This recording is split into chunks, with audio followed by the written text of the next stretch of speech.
because of their work to protect refugees and keep them malaria-free. I can be here today to introduce Mehmet Baylav. He is an associate for private sector partnership at the Unhcr, and following a master's degree in development studies from the School of Oriental and Africa Studies at the University of London. Mehmet has worked as a fundraiser over 15 years, mostly for international NGOs. He has an extensive experience of raising funds and developing partnership across all income channels, from foundations and companies to gifts, large and small, from the general public and wealthy philanthropists. He has worked for large international NGOs like Save the Children, and in senior roles such as head of fundraising of health poverty action. He has seen and documented a lot of development and humanitarian work, first in Africa, I think, and Asia and Central America. Finally, as a child refugee from Turkey to the UK at the young age, he cares deeply about the plights of displaced population and the work of Unhcr, where he currently works to develop foundation partnerships like the one with Nothing But Net. Please welcome Mr. Mehmet.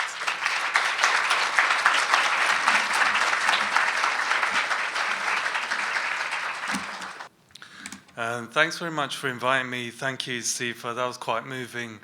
As Sifa says, my name is Mehmet Baylav. I work with UNHCR at the moment in Copenhagen in Denmark. So I arrived yesterday evening, so if I sound a bit sketchy, it's mostly jet lag. But I'm very pleased to be here, not least because also, unlike Scandinavia, it's a lot warmer here. So that's also quite nice as well. So, yes, I think Sifa's, I don't think I'm going to be able to do a more emotional or a better job of explaining that situation. It's certainly what I saw in the DRC as well. But I am going to use this time just to share some anecdotes with you and some insights from a recent trip that I made to the DRC. It was in October last year.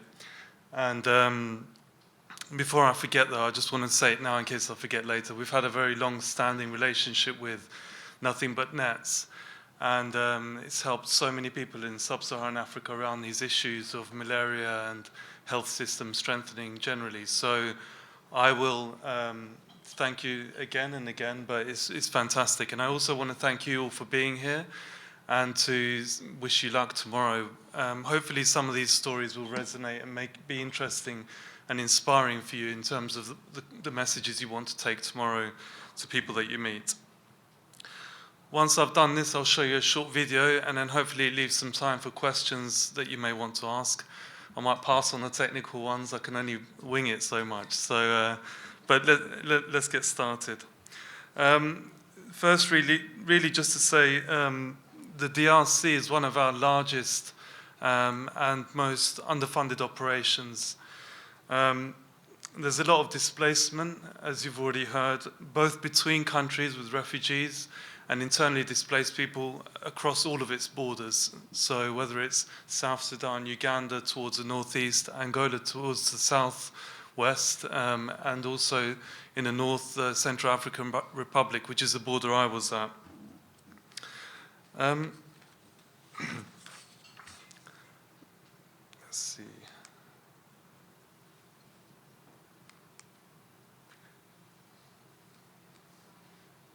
So I'm just trying to move it across the slides. Oops, not that one. The other way? This one? I can't see it on. Is it possible to see it on here? Ah, okay. Sorry about this. There we go. Oops.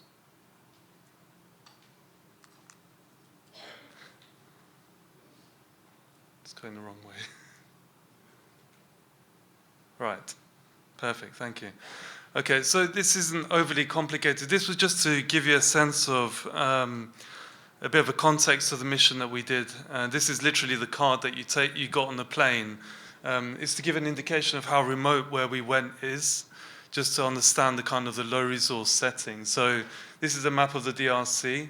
We went to what you would see on there as the top left-hand corner. So those arrows indicate flights from Kinshasa, where it's almost like a bus, the plane. It was a propeller plane with, I don't know, about 5-10 people on it, and it stopped every couple of hours, landed on something that barely looked like an airstrip, and then it took off again, and then landed again. And eventually, after about 5-6 hours of flying around, we ended up on the border with Central African Republic in a small town called Badolit. I was with a local colleague from Kinshasa, the capital, and also with a local videographer and a photographer. The idea was to try and document the stories and the lives that people have, so that Nothing But Nets can use this during the year for fundraising and communications purposes. So our hope is very much that this will happen. It was fantastic to be invited here to try and share this with you personally as well. Even when you get there, when you travel by car, there was, at stages, they told us it was a path, but the grass was higher than the Jeep. When we talk about long grass, it's seriously tall. So trying to get through this for a couple of hours to get to the place that you want to get to. I've been to many other countries, but this was an interesting experience, but we did get there. So what happened is, due to conflict, refugees came from the Central African Republic, but there's a river called the Ubangi River, and literally they've come across and stopped pretty much as soon as they got across due to fighting. They didn't travel much further, so much so that sometimes during the rainy season, you get flooding which affects the village. That's how, they literally just stop by the river. Just briefly to say a few words about the kind of the evolution of malaria. I don't want to get too much in the detail because there's clearly other complementary speakers around the size of malaria and that kind of stuff. But just in terms of UNHCR has detected almost 18,000 cases of malaria in the 4 camps of this area that I visited. The good news is whilst the population has been going up of the camps, the malaria cases have been going down, deaths have gone down, the incidence of malaria have gone down, and it's a similar story for children under 5 as well. And this has obviously been down to a lot of improvements in malaria prevention, notably through the sensitizations that take place and the use of mosquito nets and general health support, which Nothing But Nets has also supported in this country as well as many others that UNHCR works in. In terms of just to give you a brief explanation around some of these areas on working on malaria, community focal points work on carrying out sensitizations for heads of households about the importance of the early use of medical services in terms of reducing sickness and death. So the camp's health center is the only health structure in the camp that is certified to provide malaria care. This is covering thousands of people, and over 90% of patients go there when they suspect malaria in terms of getting treatment. Some of the challenges in terms of what they face with malaria is delays in the use of health services, so it's kind of improving the understanding, but also populations can move. They can move back. Some people were moving back to Kar when they thought it was safer and then coming back again. They're moving in terms of agriculture and trade. So this movement makes it particularly difficult to treat and get on top of malaria for refugee populations, much as Sifa was saying.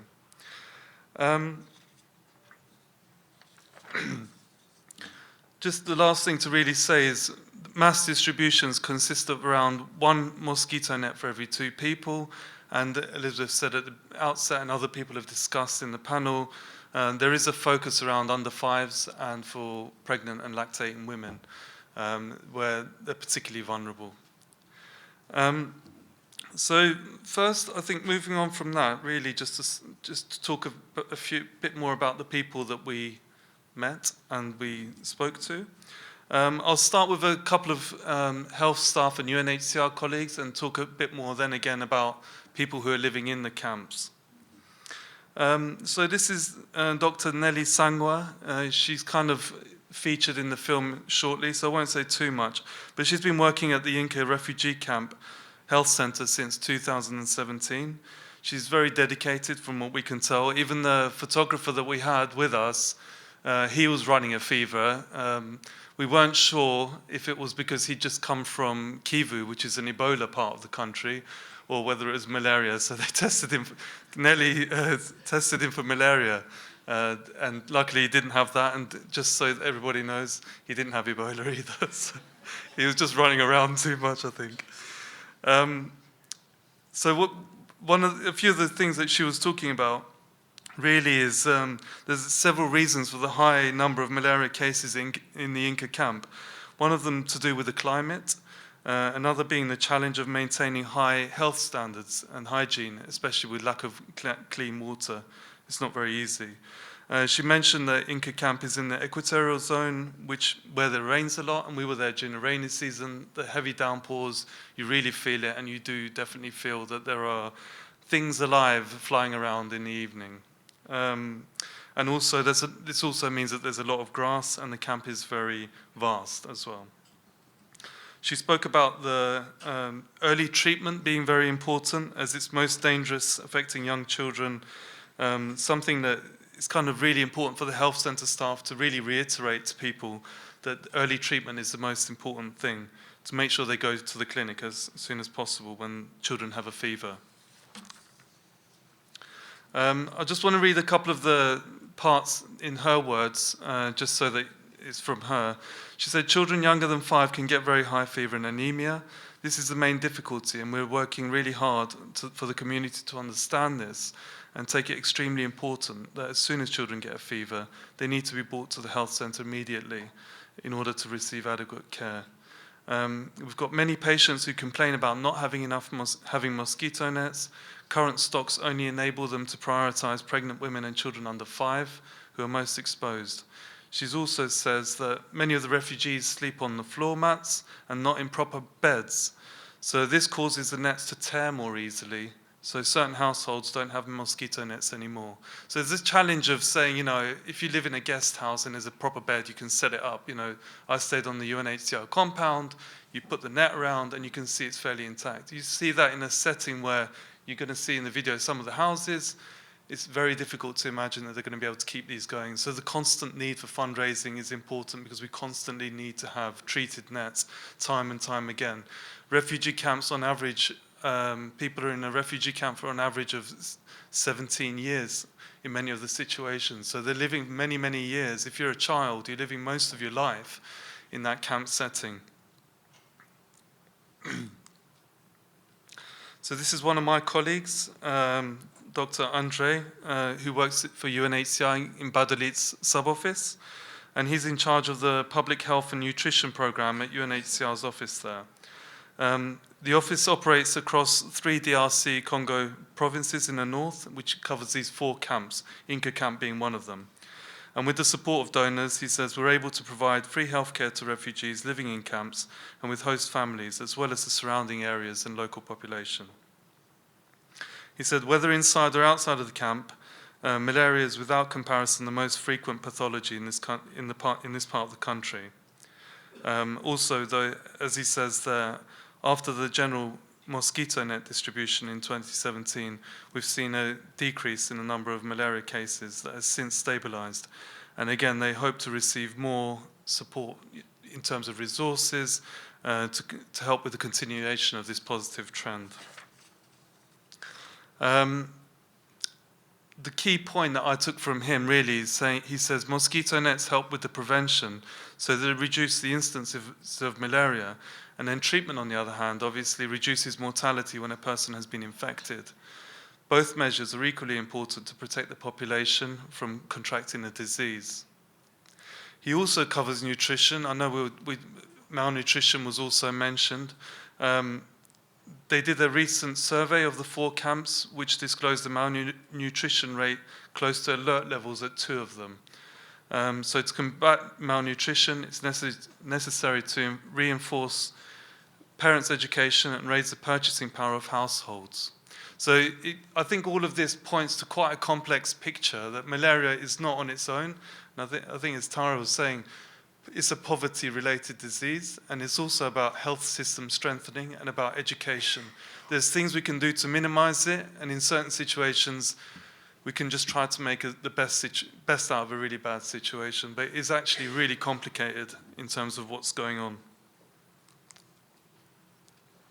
These have been mentioned, the rapid diagnostic tests, and what they said was it allows them not to guess malaria cases anymore, but really to effectively treat the cases that are confirmed. This is a really big step forward for the colleagues there.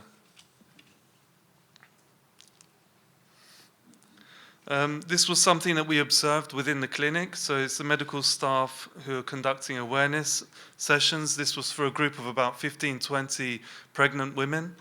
And really it was just to show them how to use and look after the nets to try and make them last as long as they can.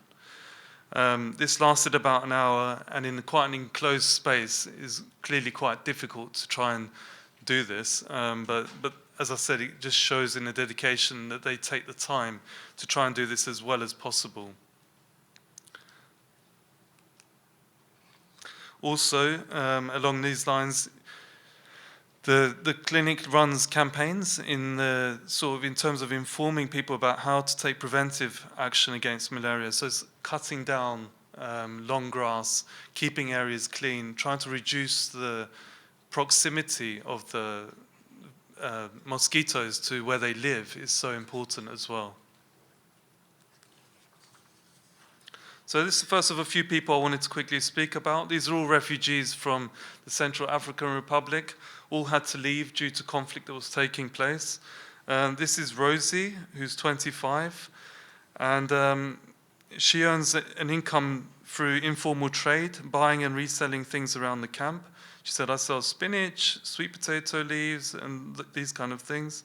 And as it says here, since arriving at the Inca camp 6 years ago, Rosie has given birth to 2 children. She was actually here pregnant with her 3rd one. And she's really benefited from the health center and the facilities there. And she's had kind of complication-free pregnancies, which has been really good.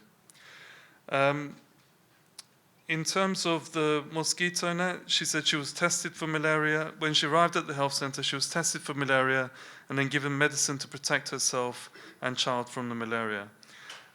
She also received a net, and she was told to put it up in the house, which she did the next day. She says that the bed net has been a source of huge relief. I can now spend my nights sleeping under the net, protected against mosquito bites. So fortunately, none of her children have been affected by malaria, and whenever her children have a fever or cough, she takes them straight away, as she's been informed to. She wants to. A lot of these people that we spoke to, they are really appreciative. So she was very thankful to all those who've contributed in the distribution of the bed nets, and also in the construction of the health center. This has allowed all of them to be in good health. This is Awa, who's 30 years old and currently lives in the Inca refugee camp, where she makes a living baking and selling cakes.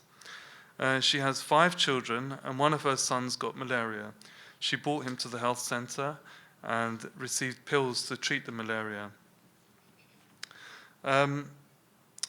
She's also, when she was, she says a similar story. She also got a bed net, and in terms of, again, very grateful in terms of the difference it's made to her, the reduction in malaria in her family. She also made a point of saying that she is very meticulous when she's keeping the house clean.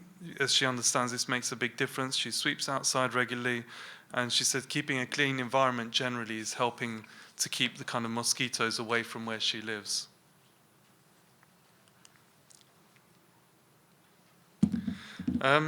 So this is George, and George is 51 years old, and as it says here, they left because George worked for the government, and there was a militia targeted him as a result of that, and now he's very thankful to be in the Congo to have that level of protection from UNHCR, both in terms of health and generally being in a safe place where he's not under attack. This is George with his wife, who's 44, and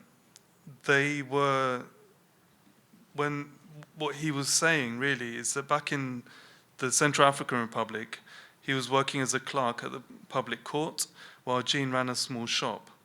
He says, over here, I guess these are the things that happen when you're a refugee. I am just a farmer because there isn't enough employment here in the camp.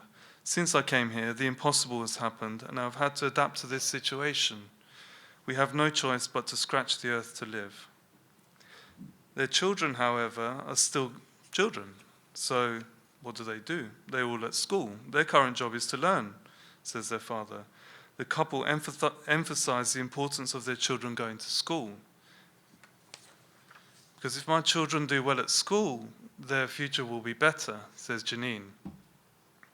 And George says, my wish is that later in life, my children will be able to correct my language thanks to their knowledge. He's aspiring for something better for them. Some of our kids have suffered from malaria, especially soon after our arrival here. We were quite exposed. The symptoms included fever, headaches, vomiting, and diarrhea. As soon as I saw them showing symptoms, I brought them to the clinic. At the health centre, malaria patients receive effective treatment and medicines. However, the treatment offers no guarantee that the person will not contract the disease again on a later occasion. So they said a couple of their children have had to go back several times, getting malaria several times. So it's not like some diseases where you get it once and then you create an immunity. This can keep coming back over and over again.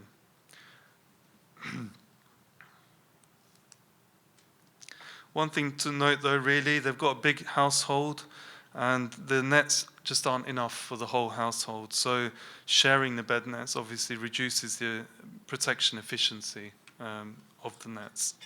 So there was a general appreciation of the nets, but also a real point that it's not enough, which is why we do what we do. I can talk more broadly if people want to know about UNHCR's wider response, but all of our programs are severely underfunded. The needs are massive and growing all over the world. So it's great that we can have some nets and we prioritize, but we really can't get the numbers that we need to. So it's a continuing challenge.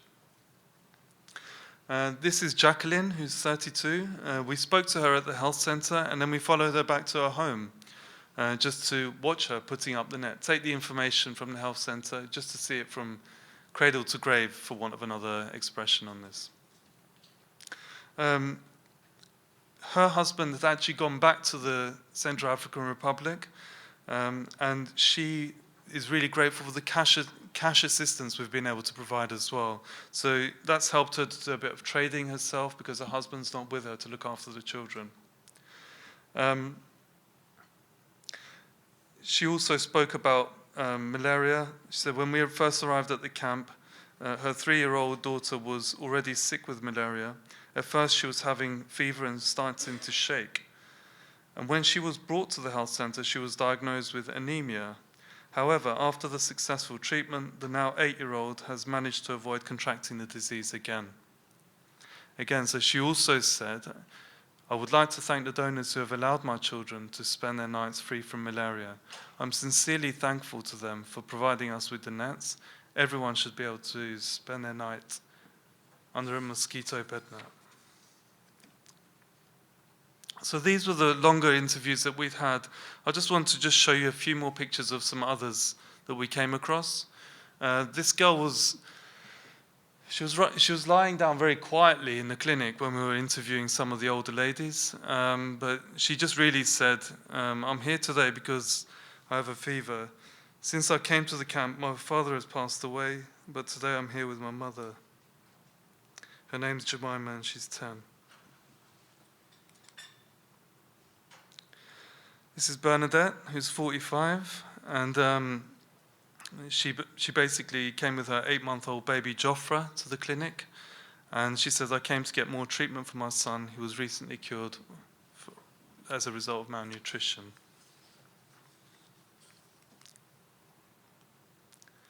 And this is Yvette, who's 19. So she's been at the health centre for 7 days with her daughter, Rachel, who has a fever and diarrhea.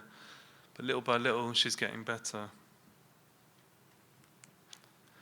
And finally, this is Maria, who's 28. She says she's here with her baby Wilson and her sister's child as well. The children are malnourished and can't walk. The younger one here was crying for most of the time when we were trying to interview. So it was quite difficult to watch. And whilst we needed to try to be calm for the video that we were making, we understood why afterwards when we spoke to Marie. Okay, so hopefully this video that's coming up next will be able to convey this in a much more visual way.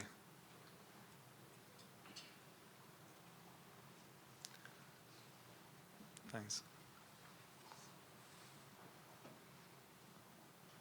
Je m'appelle Dr Nelly Sangwa, j'ai 30 ans. Je travaille ici au centre de santé de Inca depuis mars 2017. Nous faisons une petite réunion du matin pour évaluer les cas qui ont été reçus la nuit pendant la garde. Et après cette réunion du matin, nous faisons une répartition des tâches, qui fait quoi. Et après cela, nous commençons la réception des malades. Ce que nous faisons ici, c'est premièrement le test de dépistage rapide du paludisme. Et si ce dernier s'avère être négatif, on peut passer à ce que l'on appelle la goutte épaisse, parce qu'on a un laboratoire ici. Le nombre de consultations en moyenne par semaine, hein, ça varie entre 500 et 550. Et en ce qui concerne la morbidité, c'est souvent le paludisme qui est en tête. Alors, et ça concerne beaucoup plus les enfants de moins de 5 ans.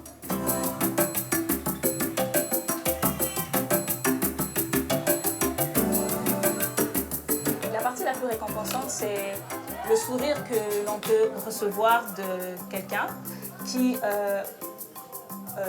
en temps normal, hein, ne pouvait pas peut-être avoir ne fût-ce que le minimum qu'il y a ici.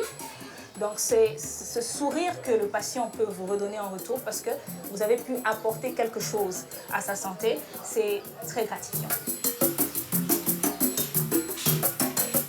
Donc premièrement, on organise des sensibilisations dans la communauté et puis on traite de manière efficace les cas avérés.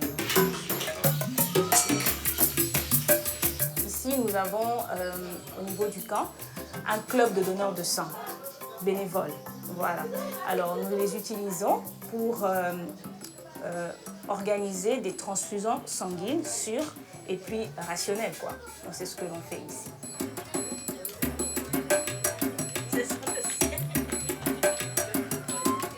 Pour le profil épidémiologique de la zone, le paludisme est la première pathologie. Et c'est aussi la première cause de mortalité dans la zone. Et dans nos opérations, la prise en charge du paludisme occupe la première place. Que ce soit même par rapport à nos commandes de médicaments, les antipaludins prennent presque 30% du coût des médicaments que nous achetons pour les bénéficiaires. Mais nous avons un suivi de l'incidence du paludisme. Nous avons constaté que après la distribution générale du Unhcr, il y a eu une baisse d'incidence du paludisme. Autre chose, c'est que les médicaments que nous avons reçus, à côté des médicaments, il y a aussi les tests de dépistage, nous ont permis de ne pas supposer les cas de malaria, mais de plutôt traiter de manière efficace les cas confirmés.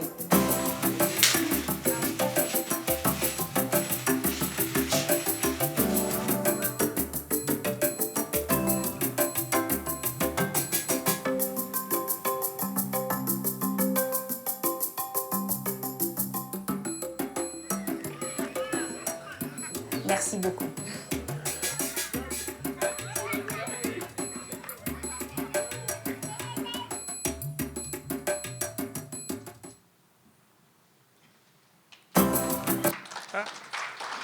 Thank you. Thank you. Thanks. I'm not sure on timings how much time we have. Maybe 5-10 minutes. So if there's anybody who has any questions about what we saw, that you'd like to ask, please do. I'm not a malaria expert, but there are clearly people who know more. But if there's anything about the what you've heard that you'd like to ask about, please do. There's a question here.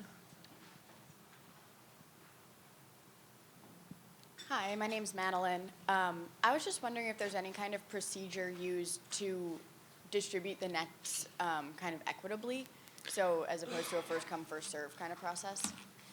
Yeah, so it's a good question. I was going to go into it, and I thought it might be too much information. But the way they do it, they do prioritize under fives and also to pregnant and lactating women. So children under 5 receive a mosquito net when they kind of participate in each of the following activities. So it's kind of growth monitoring programs, completion of vaccinations for other things, and malnutrition support programs. Pregnant women receive a mosquito net during their first prenatal consultation. Lactating women receive a mosquito net when giving birth to protect both the mother and the baby. I think it would be good if we could have more, but I think, as has already been mentioned, these are particularly vulnerable groups, so the focus goes on there. Going back to that kind of more general underfunding, I mean, malaria and health is one aspect. There's so many different dimensions to what we try to do when we're working with refugees to protect them that, you know, it's really big. And I think partly as well it's to do with, you know, where in the world you find priorities. There's lots of priority areas that aren't getting funding. These aren't kind of bells and whistles, things that aren't happening. So if only we could give them out in the numbers that we really needed to, but the focus really is around that. Usually 1 to 2 people is what we aim for, 1 net for 2 people. But we could see that they were clearly using it with more people than that. And some of the insides, we didn't film too much inside because it's so dark. But it's really difficult, the inside of those huts. It's not very easy. I mean, many of you look like you're from other parts of the world. You might know that. You might have seen it. But it's not easy to imagine the insides of those huts. Yeah, go ahead, Sarah. Oh, you've got a mic. How does UNHCR's work, but also the work of national malaria control programs, you know, with regards to refugees and IDPs, how does that integrate with the communities around the camps? Because, you know, I imagine they need these services too. They do. How does that work? So it's a good question because, I mean, if you imagine the way people are refugees, I don't know the US very well, but I know the UK, and I live in Scandinavia now. Even there's a backlash towards refugees. I mean, this is probably not a secret or news to anybody. This also happens when you go to these areas. So I saw a camp setting and a non-camp setting. In a non-camp setting, refugees were hosted by local communities. So there's an element of trying to give out some kind of balance in terms of the resources. But for sure that in the camp, it looks more structured than a non-camp setting. But you're right that we do need to be mindful of that. 80% of refugees actually don't live in tents and stuff like that. They actually live in quite urban settings, so they're always amongst the population. So often what happens is that we have to try and provide services which can work across. So you can have internally displaced, what we talk about mixed migration flows. So you've got internally displaced refugees, you know, lots of different types of communities. So we try to put I don't know it well enough, but I don't think there's a situation where they'll be like, you're a refugee, you get it, you're not. But in a non-camp situation, we did another program while I was there, which was closed distribution. Certainly the refugees were prioritized because they are still the more marginalized between the two, but it's done in a very planned way. So I can see there's 5 minutes. Thank you. But please ask, yeah. Yes, my name is Jocelyn Thomas, and I'm from Louisville, Kentucky. I would like to know, I see that you're talking about medication. Is there a total cost being given to what it would cost to give medication to everyone in the camp? Like a total cost that we can work towards? Oh, a figure. Yeah, I figure. Yeah, I mean, it's not something that we've worked on so far. I think more than the medication, I think it's some of the points that Tara spoke about. As an organization, we work with the national governments. We have to. Protection is a huge part of the mandate.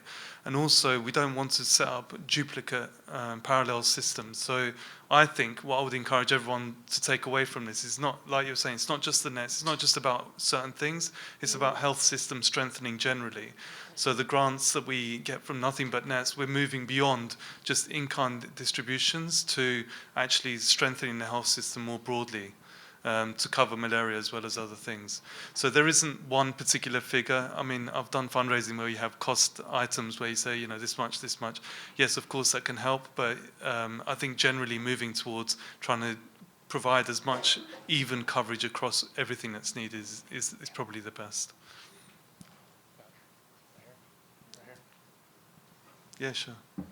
Hi there, good morning. My name's Tom.